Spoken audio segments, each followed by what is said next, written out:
So I got a question from Hector Perez. Hello, I follow you from Mexico. I hope you can answer some questions. Are dips useful for boxing? I've seen Mayweather, Teofimo Lopez and Andre Ward among others using them.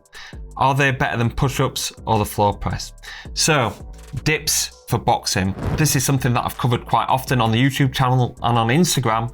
And particularly when I put it on Instagram, it gets a bit of backlash on, all these champions do dips, I do dips, I find them great and everything like that. The main reason why I don't do dips for boxing is because it's very strenuous on the anterior shoulder joint. So when you get into them deeper ranges, where you'll see is the internal rotation of the humeral head, and this gets a lot of tension, a lot of strain through boxing activity anyway, through the stance and guard, and also through the bent arm shots. So a lot of boxers end up getting shoulder injuries, and there's been a range of different shoulder surgeries done with boxers. So the last thing that I want to do, added strain onto this shoulder joint, have this internal rotation in the humeral head. So what we look to do with our pressing exercises is to look to optimize the load whilst keeping the shoulders in a neutral position. So this is why we do press ups, why we do floor press, and why we do rack press instead of doing a full range bench press. And we're talking about the bench press and press ups and floor press.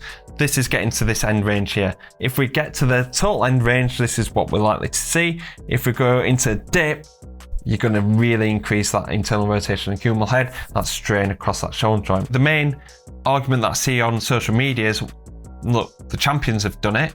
Why can't everybody else do it? Look at these champions here that have been mentioned. We've got Floyd Mayweather. Floyd Mayweather, after his career, had shoulder surgery, and he says that he was injured for 10 years.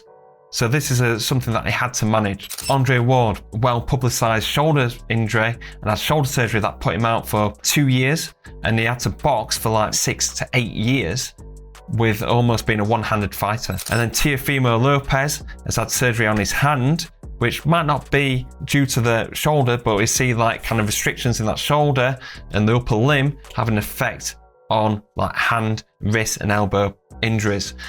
Also with Teofimo Lopez, when he's doing his S&C and doing his boxing, it's taped up. It's taped up all around his shoulders. You can see that it's internally rotated through the shoulder.